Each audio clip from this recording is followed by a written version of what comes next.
the WNBA Executive Committee has been authorized to call a strike when necessary. But listen closely to how people are talking about this. For people to be blaming Caitlin Clark is beyond sinister to me.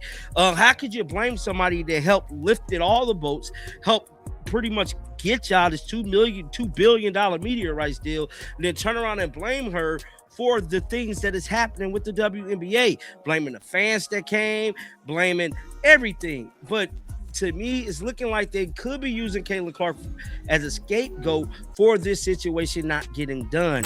It's not just players versus owners anymore. It's the league's biggest asset is now part of the leverage. And whether you love Caitlin Clark or you're sick of hearing her name, you can't deny the reality. She moves attention, tickets, ratings, and headlines. Caitlin didn't start the CBA fight, but her popularity makes her the center of it. Therefore, people start framing the entire debate around a simple question. Is the league building a future where stars like Caitlin get protected and marketed properly? Or is it building a future where everyone gets treated the same, even if the numbers are not the same? And that's where the tension gets ugly, because both sides can make a case. Players want fairness and stability. Owners want control and cost certainty. But the internet only wants one thing: a villain. But then the story flips again, because suddenly it's not abstract. It's not the league and the union. It becomes a real person with a real name. But this is why creators love tying a star player to negotiations, because it instantly makes the situation feel personal.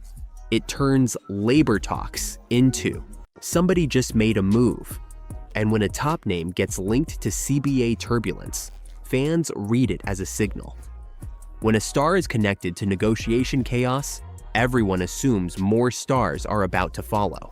And it's looking real spooky with Napheesa Collier, man. As ratings drop for Unrivaled, now she's trying to use Caitlin Clark as leverage in these CBA negotiations. We heard Napheesa Collier stating that, well, in my process of running a league, I understand how viewership works. I understand how all of these different tangibles play a factor with getting a media rights deal done, with getting players the correct salary.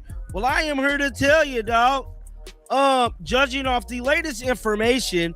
Therefore, people start asking the scary questions. Is this the first crack? Is this the warning shot? Is this what it looks like right before a league-wide fight turns into a league-wide problem? And here's the sneaky part. Even if nothing official has happened yet, the perception alone can change behavior. Fans panic. Media spins up. Comment sections go nuclear. Players get asked about it. Coaches get asked about it. The league gets forced to respond to a story it didn't want to become public.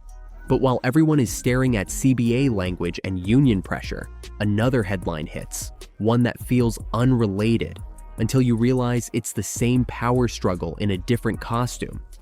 But this is where the conflict stops living in meeting rooms and starts living in public optics. The Olympics aren't just games. They're branding, they're politics, they're legacy. And when a story gets framed as the commissioner is furious and a coach won't let Caitlin join, it's doing something very specific.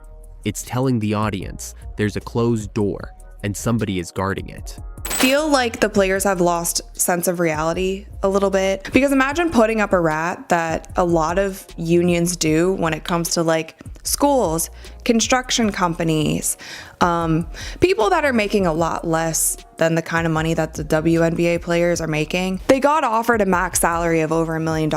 Their max salary last year was $250,000, and now it's over $1 million. And then on top of that, the average salary is around $500,000. And then you're putting a rat out in public display. I don't know. I feel like you've lost sense of reality a little bit. That's not the real world. The real world does not want to hear constantly about millionaires' problems. When people believe Caitlin is being blocked from a bigger stage, it doesn't feel like strategy. It feels like sabotage. Therefore, the narrative turns from CBA negotiations into their controlling access.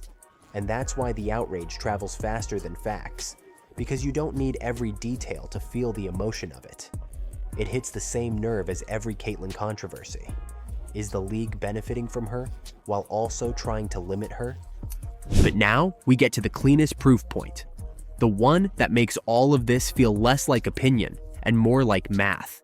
But the reason this is blowing up right now isn't because fans suddenly got dramatic. It's because the conversation shifted from pay disputes to something way scarier: control. So it looked like Caitlin Clark is being blamed for the epic fail for the WNBA. Now, it's no secret that the WNBA has hostile players, bro. We all witnessed it during the 2025 and 24 season. These players pretty much hate Caitlin Clark with a passion. And I'm here to tell you right now, the hate is growing even stronger because many people in the Players Association and people in the media is blaming Caitlin Clark for potentially being the one holding out when it comes to the CBA not getting done. And once the word lockout enters the chat, everything changes. Because a lockout isn't a debate, it's a shutdown button.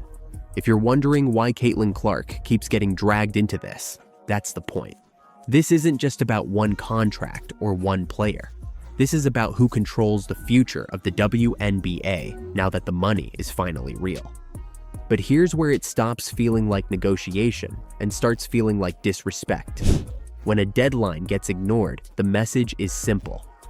We're not in a rush, and you can't force us. That's why people are framing it like the players' union lost it. Because deadlines aren't just dates, they're leverage. If one side can ignore the clock with no consequences, the other side has only two options: fold or fight. Therefore, the tone online gets harsher. The language gets bigger. Crisis. Chaos.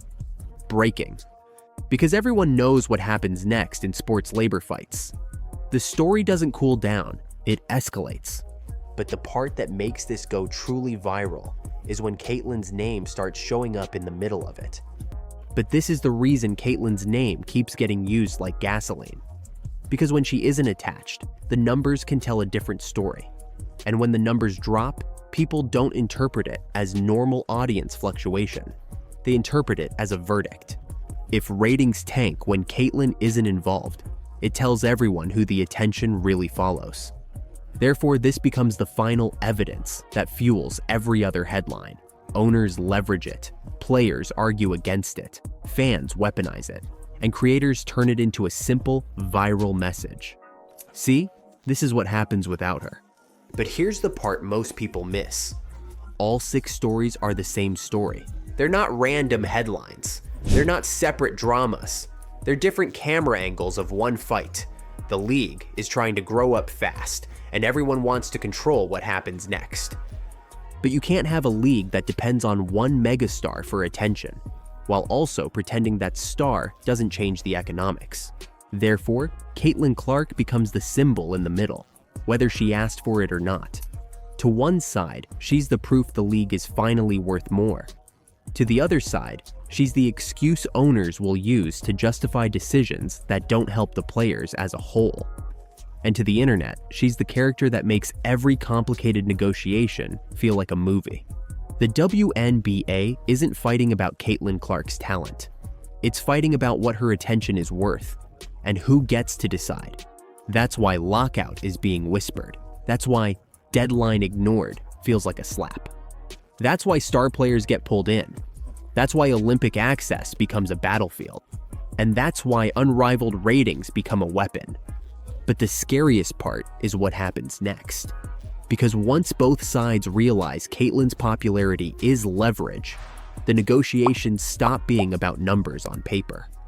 They become about public pressure, about optics, about who can win the audience. Look like Caitlin Clark has told the shocking truth about her 2025 injuries. Now, when it comes to Caitlin Clark injuries, bro, we know that was a topic of discussion here on my channel and around the sports world. It was looking like, from the outside looking in, that the Indiana Fever was doing a poor job in making sure Caitlin Clark returned to the basketball court. We've seen Scott Atkins get into some hot water over an alleged ankle injury. Caitlin Clark just broke her silence in a Kelsey interview, and she did not dodge the big topics.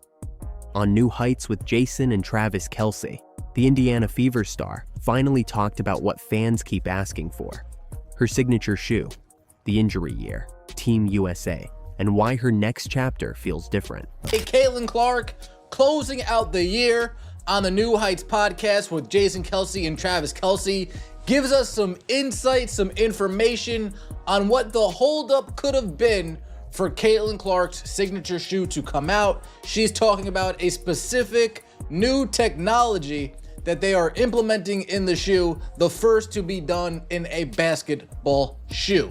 She also talked about some things that she's looking forward to as far as collaborations go. This was not a fluffy podcast stop. Caitlin gave real answers, but she also left a few open loops on purpose, especially about what is inside her shoe. So let's walk through what she revealed and why it matters. Also, we have somebody known to probably everybody in the country at this point. Caitlin Clark is here, making her second appearance on the podcast. New Heights introduces her like it is a main event, and Caitlin matches the energy. They bring up the Nike ad first. Let's get back to Nike though. I gotta ask some questions because I'm such a huge sneaker fan. You said that you're wearing the new kicks coming up this season. Yeah. I honestly, for everyone that doesn't know like the process that goes into like making the sneakers, like how long in advance has it been, or like when does it all start? Do they come to you with a shoe, a bunch of shoes? Do you kind of get to tweak them here and there? How is that process? Yeah, I think it's honestly been like probably one of the coolest things I've got to do since, honestly, the process started at the end of my senior year when I was at Iowa, because I was deciding what shoe company I was going to go with. And I talked to Nike, Adidas, and Under Armour, and they all offered me a signature shoe, obviously some faster than others. And, you know, everybody knows Nike makes the best product. It just kind of takes a little bit longer. And so I grew up wanting to be a Nike athlete. Every kid does. Nike, yeah. Jordan, like that's the premier brand, and everybody knows that. Caitlin explains why it felt personal. The people in it are real parts of her journey, not random faces. Therefore, the ad feels less like a promo and more like a message. But the bigger point is what she says about the rollout.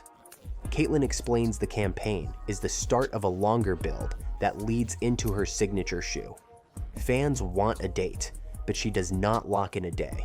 She does make one thing clear though. This is a full runway, and she says the plan is for the shoe to eventually drop after this year-long launch. It's probably been like a year and a half now of like figuring out what exactly I want.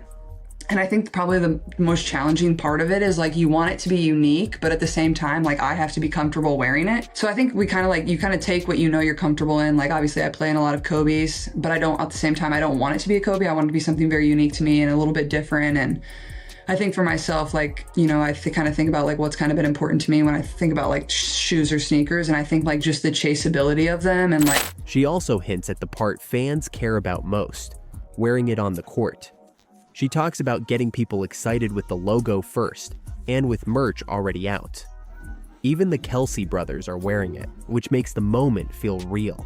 Therefore, this is not a rumor anymore. It is a rollout. But more so, I think I'm more excited about like making the certain colorways or collabing with certain brands or whatever it is. I know I definitely got a Chiefs colorway on the way, or PE or something. Maybe we can get Andy Reid to like coach in them at some point or something. Are you kidding me? Or we can turn them into a cleat, or we get something like that. Oh, but listen, you're speaking to me now. I'm game. Then the tone shifts to the part she could have avoided: injuries. Caitlin says it was not one setback. It was a cycle. You rehab, you return, something else pops up, and suddenly you are behind again. She admits it was draining, because when you cannot run for a while, it feels like you have to learn your body all over again. So to get back out there, it had been a minute, so like it was just obviously a long and like tough year of reoccurring injuries, and like you guys know how that goes. Like when you get one nagging thing, it kind of leads to another, so it wasn't obviously how I envisioned it, and it stunk, but like we still kind of found a way. Like our team, like we had like 6 of our players go down with injuries. It was unreal, and we still had a great year, made it to the semifinals, and yeah, we were like a game away from the finals, and so that was pretty impressive considering kind of what we went through. But it was a long process to like just get back on the court, because when you have like the groins and the, you know, quads and whatever you're dealing with, it's like you don't run for a while, so like it's weird like learning to run again in a way. But she does not use it as an excuse. She frames it like a test of patience. You still have to show up. You still have to stay locked in. You still have to love the grind even when your body is not doing what you want. And then on top of that, like going to like play versus the best players again and like just getting tossed out back into the fire. But it was fun. Like, I mean, I probably wouldn't have wanted it any other way. Like you get thrown back out there with the best players in the world and you see like you're right where you were before you got hurt. And it was only 3 days. So it was cool. And it was at Duke, which is obviously one of the most historic basketball places ever. So that was a pretty cool thing too. She also points out the Fever dealt with injuries too, and they still found ways to compete. Therefore, the year did not go how she pictured it, but it sharpened her mentally. And right when you expect the conversation to stay safe, Team USA comes up. Caitlin explains she went to camp, and it was fun, but intense. She basically got thrown back out there with the best players while she was still building back her legs. She even mentions being at Duke, which makes it feel like a serious basketball moment, not just a photo op. Then she lays out her timeline in a calm way. World Cup in 2026, Olympics in 2028, no begging, no drama, just focus. Therefore, it sounds like a plan, not a hope. But Caitlin also shows the human side of it. They joke about jersey numbers, and she explains she got number 17 as a newcomer. It is not some perfect story. It is just what you get when you are the new person in the room. She also mentions international rules can limit number choices, so you learn to take what you are given and move on. After that, they shift to something lighter, dunking. Caitlin is honest. A lot of dunking is genetics and timing, but she flips it into a real lesson. Shooting can be learned if your form is built early.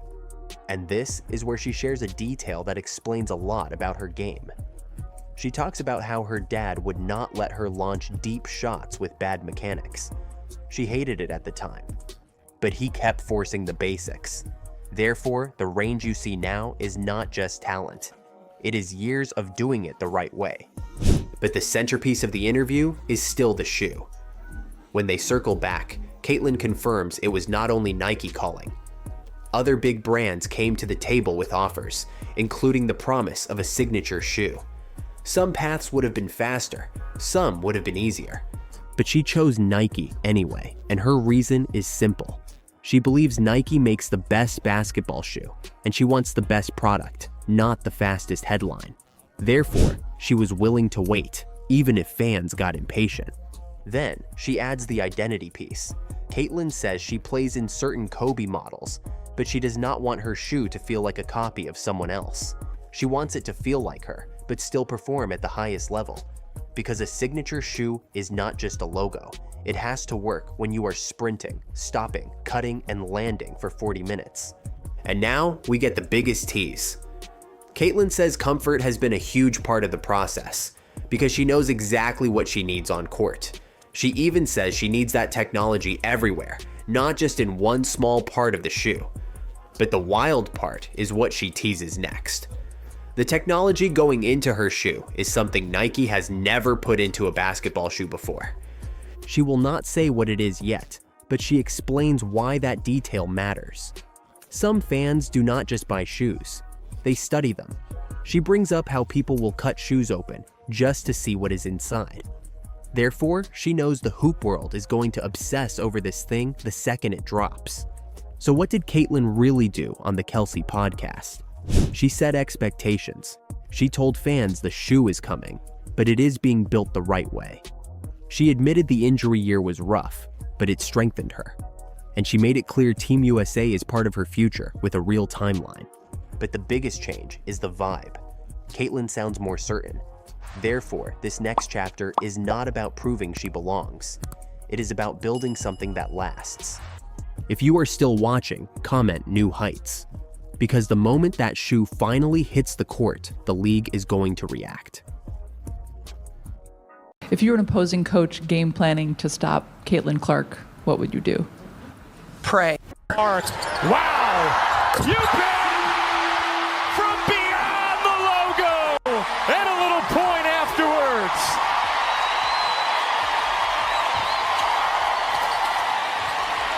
She knows how to spark the crowd. They're all the same fight, Because right now, the WNBA isn't just basketball, it's attention.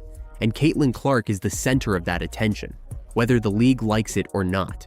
So I'm going to run through the biggest narratives exploding online, one by one, and connect the dots. You'll see why this isn't random drama. It's a power struggle. Headline number 1. And this is the one that keeps coming back in different forms. Team USA didn't want Caitlin Clark on the Olympic stage.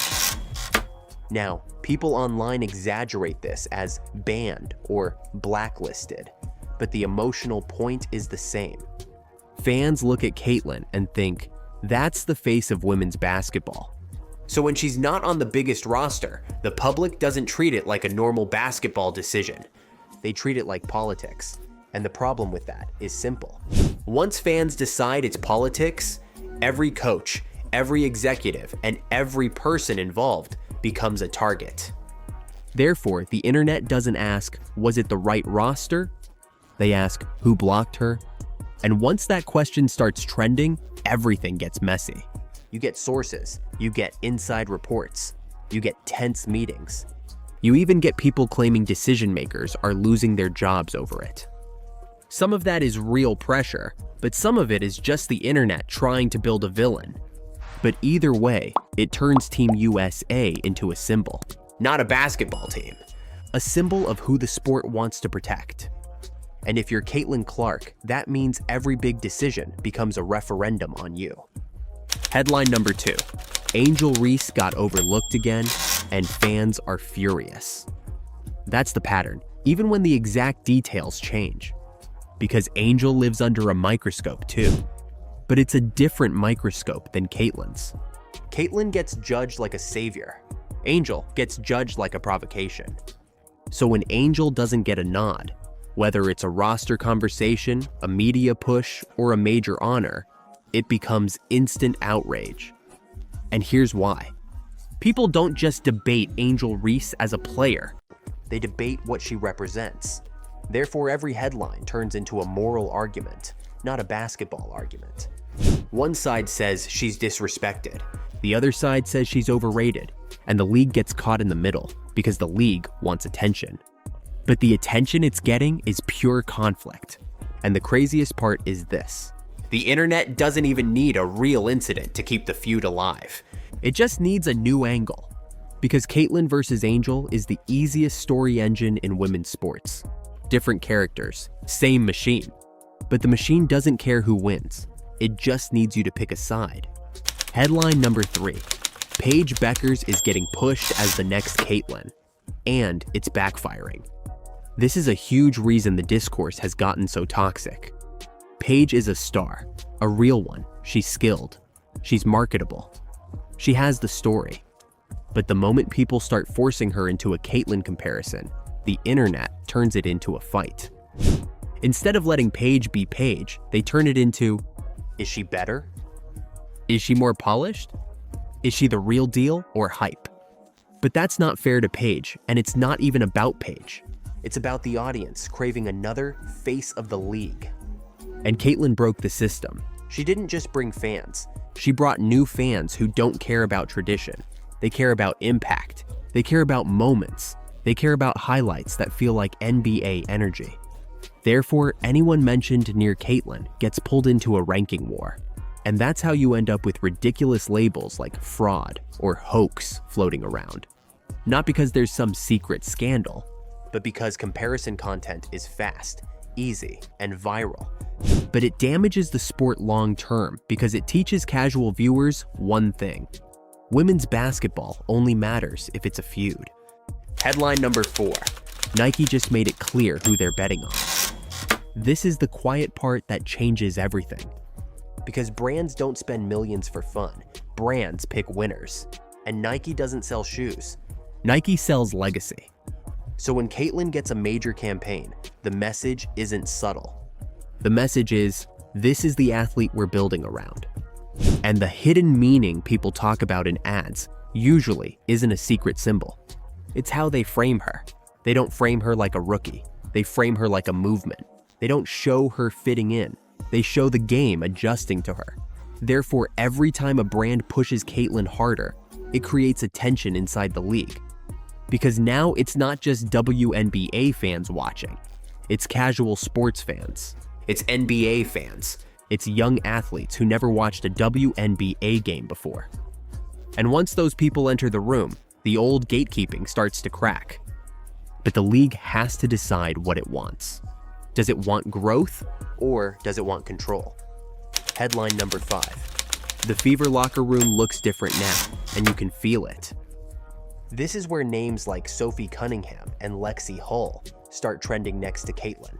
Not because they're chasing attention, but because the audience is craving one thing: protection. Fans don't just want Caitlin to hit threes. They want her to stop getting hit. They want to see the Fever push back. They want to feel like the team is done being polite. And that's why insider clips go viral. A hard foul, a teammate stepping in, a post-game comment that sounds just angry enough. A moment where the camera catches a stare. That's all it takes. Because to the public, that reads like, oh, something is happening behind the scenes. Therefore, the story becomes bigger than basketball. It becomes, is the league targeting her? Are refs letting it happen? Are her teammates fed up? And when that narrative takes over, the league loses control of the messaging. Creators control it. And creators will always push it further than the truth, because the truth is slower. Drama is faster. Headline number 6. Off-season leagues are becoming leverage, and it's freaking people out. This is what all the talk about unrivaled and side leagues really means. It's not the WNBA is dying. It's leverage. Players want options. Sponsors want stability. Fans want the biggest stars in one place.